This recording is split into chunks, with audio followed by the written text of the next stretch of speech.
Welcome to Love's Tender Flame, Tales of Romance.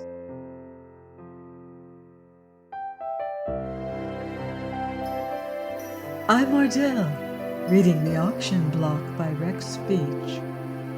Chapter 23. Once in her room, Lorelei gave way to the indignation that had been slowly growing in her breast. How dared Bob introduce her to such people? If this was the world in which he had moved before his marriage, he had shown his wife an insult by bringing her into it. Surely people like the Fennels, Bert Heyman, Mrs. Thompson Belair, the Madden woman, were not typical members of New York's exclusive circles. Applied to them, smart was a laughably inadequate term. They were worse than fast. They were frankly vicious. This was more than a gay weekend party. It was an orgy. Lorelei's anger at her betrayal was so keen that she dared not send for Bob immediately, for fear of speaking too violently. But she assured herself that she would leave in the morning, even though he chose to remain. Still in a blazing temper, she disrobed and sat down to calm herself and to wait for her husband. A half-hour passed, then another. At last she sent a maid in quest of him, but the report she received was not reassuring. Bob was scarcely in a condition to come to his room. Lorelei's lips were white as she dismissed the servant. By and by the music ceased. She heard people passing in the hall and distinguished Betty Fennel's voice bidding good night to someone. Still she waited. Heavy with resentment and sick from disillusionment, she finally crept into bed, leaving one electric candle burning upon her dressing table. Although she knew she could not sleep, she determined to postpone a scene with Bob by feigning slumber. When the door opened with a cautious hand, she closed her eyes and lay still. She heard Bob turn the key and tiptoed toward her, but even when he stood over her and she caught the odor of his garments, she did not lift her lids. A moment passed. Then some sixth sense gave her warning, and her eyes flew open. Heyman was standing at the bedside, peering down at her. He extended a cautious hand, saying, "Don't make a fuss. Everything is all—" Lorelei spoke sharply, but with a restraint that surprised her. "What are you doing here?"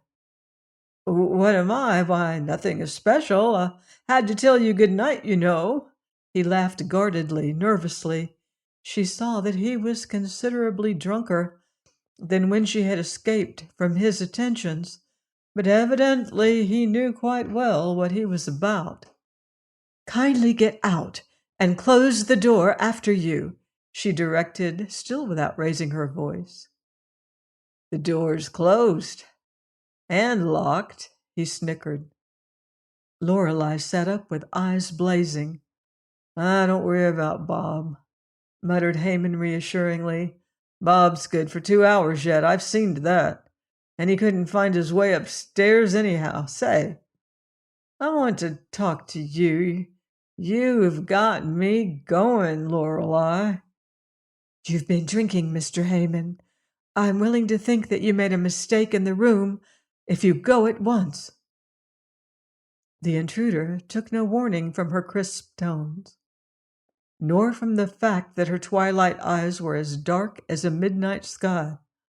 On the contrary, he suddenly bent low over her, his odorous breath beating into her face, his arms reaching for her. With the lithe alertness of a leopard, she evaded him. The next instant the bed was between them, and she had whipped a negligee about her. For an instant they faced each other, then she pointed a quivering arm, gasping in a voice that sounded strange and throaty to her ears. "Get out! Get out! You beast!" Heyman was unused to opposition. He had engineered this moment carefully. A galling anger rose to meet hers as he felt his labors wasted. Don't get flighty, he growled. You knew I'd come, didn't you? Why'd you leave your door unlocked if you didn't expect me? Lorelei stepped to her dressing table and pressed the pearl push button, holding her finger upon it and staring at Haman. "Oh, ring and be damned," he cried. "Call Bob. I'll tell him you asked me in." He moved toward her, his body swaying, his hands shaking, his face convulsed. But as he groped forward, she snatched one of the electric candlesticks from among her toilet articles and swung it above her head. The fixture was of heavy brass, and its momentum ripped the connection from its socket. Her arm was tense with the strength of utter loathing as she brought the weapon down. Haman reeled away, covering his face with his hands and cursing wildly, then profiting by his retreat. Lorelei was at the door, had turned the key, and was in the hall before he could prevent her. Guided more by instinct than by reason or memory, she found Mrs. Fennel's chamber and pounded upon the door with blind fury. She heard a stir from the direction whence she had come, and Haman's voice calling something unintelligible. Then Mrs. Fennel's startled face appeared before her. "What's the matter? My dear, you'll wake everybody in the house." "Your brother forced his way into my room." "What are you talking about?" Mrs. Fennel drew her guest swiftly inside. "Hush! Don't make a show of yourself." "What's all this?" came from Hardin Fennel, who was sprawled in a chintz-covered easy-chair minus his coat, his waistcoat, and collar. He rose slowly as Lorelei, incoherent with rage, poured out her story. It's trouble," he mumbled. "Bob's all right, says Bert. They're both drunk. But Bob's drunker. What are you talking about, anyhow?" "Be still," his wife cried sharply. "It's Bertie again." Then of Lorelei she inquired, "But why did you let him into your room if you were going to quarrel?" "Mrs. Fennel!" Now, don't be silly. Bertie didn't mean anything. He's intoxicated. There's no harm done. You said you struck him with something. I presume he's hurt, and everybody in the house will know about it." "Got him to your room, eh?" Hardin Pennell said thickly, then exploded in moist laughter. "Bertie's work's all right, but it's coarse. Don't you mind him, Mrs. Wharton." "Will you send someone for Bob?" Lorelei asked more quietly. "I want to leave." But her hostess protested. "Now, why stir up trouble? Bob is drunk. He and Bertie are old friends. Bertie will apologize in the morning, and after all, it was nothing. I told you he was mad about you. He's just like any other man, and you shouldn't have encouraged him." "Will you send for my husband?" Mrs. Fennel's gaze hardened. She stiffened herself, saying coldly, "Why, certainly, if you insist upon rousing the household. But he's in no condition to understand this silly affair. You might have some consideration for us." "Sure," echoed the husband. "Go sleep. Forget it. Don't spoil the party." "You do realize we have other guests," snapped Mrs. Fennel. Bright discs of color were burning in Lorelei's cheeks. She was smiling peculiarly. "Rest easy," she said. "I've no wish to embarrass you, nor to drag my husband into this rotten business. It seems he's as modern as the rest of you, but I'm old-fashioned." There came a knock at the door and Haman's voice calling, "Betty, let me in." His sister opened the door an inch or two. "You mustn't come in now," she expostulated, then cried sharply, "Why, you're badly hurt. You're all bloody." As Haman agreed in a burst of profanity, she exclaimed fretfully, "Ugh, this is dreadful. Go to your room, for heaven's sake. I'll see what I can do with with Mrs. Wharton." Bert continued to growl until his brother-in-law led him away down the hall. Then Mrs. Fennel turned acidly upon her outraged guest. "Well, you've caused enough trouble, it seems to me. without involving the rest of us in it. A woman of your experience should be more careful. I'm sure Bertie never would have taken such a liberty if he hadn't thought you were accustomed to such things." Lorelei broke out sharply. "You're as badly mistaken as your brother was. But I should have been more careful. I suppose a woman of my experience shouldn't have come here at all. Now, I don't want to cause any trouble or scandal, so if you'll permit me to thank you for your hospitality, I'll leave at once." "Leave at this hour?" "In 10 minutes, if you'll rouse the chauffeur and let him drive me to the station." "Nonsense, you can't get Bob." "Bob needn't know anything about it. I'm sure that will be pleasanter all round. I'll go alone." Lorelei's forced smile bared her even white teeth.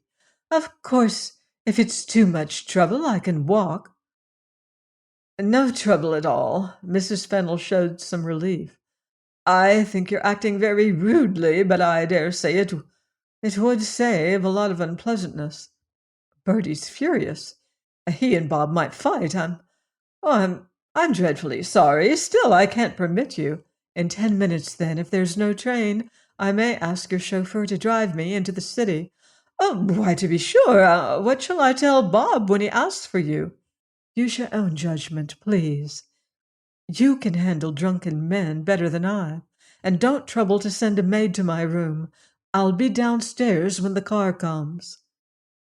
The hostess continued to demur feebly, but Lorelei cut short any further discussion, and once behind her own locked door, she dressed with feverish haste. Her only desire now was to escape from Fennel Court and all its guests as quickly as possible. Her thoughts concerning Bob at the moment were too much involved in anger at the Fennels and at Haman to be quite coherent. She was pacing the gloom of the porte cochere when an automobile swung out from among the trees and swept the shadows flying with its brushes of flame. As she directed the driver, from an open window behind her came a drunken shout. A burst of men's laughter followed the car as it rolled away. So that was the charmed circle to which she had aspired. Those the people she had envied. Behind her was that life to which she had sold herself, and this was the end of her dream of fine ladies and gallant gentlemen. Lorelei scarcely knew whether to laugh or to cry. As she stared out at the night shapes capering past, she felt acute personal shame that she had been tricked into even a brief association with so vile a crew. That uproar of men's voices rang in her ears like a jeering farewell, and she realized that in all probability her flight would appear ridiculous to Bob's friends. Women like the calcimined widow, the masculine matron, the jaded Wyeth girl would echo that laughter and score her with their gossip on the morrow. The thought turned her mind bitterly towards Bob. He had defiled her by bringing her into contact with those libertines. He had left her defenseless against their insults and unprotected from the assaults of men he knew to be capable of anything. He had told her to forget she was married and have a good time. He had refused her appeal for protection. She asked herself dazedly what sort of a creature he could be. Of a sudden, the old life of the theater and the cafe seemed clean as opposed to the fetid existence behind her. Even Jim, adventurer, crook, blackmailer that he was, appeared wholesome compared with men like Haman and his brother-in-law. Although Lorelei, under ordinary circumstances, was even-tempered, her anger, once aroused, was tenacious. As she brooded over her humiliation, her indignation at Bob began to take definite shape and purpose. She reached the little apartment in the hushed hours before the dawn and straightway began her packing. Since Bob was doubtless in a drunken stupor which would last for hours, she did not hurry. Only once did she halt in her labors, and then only from surprise. In a bureau drawer, she uncovered a bundle of letters and documents addressed to her husband, which in some way aroused her curiosity. Swallowing her qualms, she examined the contents. They proved to be in the main letters from Bob's mother and father urging him to break off his marriage. Those from Mr. Wharton were characteristically intolerant and dictatorial. Those from Bob's mother were plaintive and infinitely sad. Both parents, she perceived, had exhausted every effort to win their son from his infatuation. Both believed Lorelei to be an infamous woman bent upon his destruction, and judging from the typewritten reports enclosed with some of the father's letters, there was ample reason for such a belief. These reports covered Lorelei's every movement. They bared every bit of ancient scandal connected with her. They recounted salacious stage gossip as fact and falsely construed those actions which were capable of more than one interpretation. It gave the girl a peculiar sensation of unreality to see her life laid out before her eyes in so distorted a shape. And when she read the business-like biographies of herself and the members of her family, she could only marvel at Bob's faith, for evidently he had not answered a single letter. Nevertheless, after preparing an early breakfast, she sent her trunks downstairs and phoned for a taxicab. Join me next time for another romantic chapter of The Auction Block by Rex Beach, here on Love's Tender Flame. Until then, love deeply and live beautifully.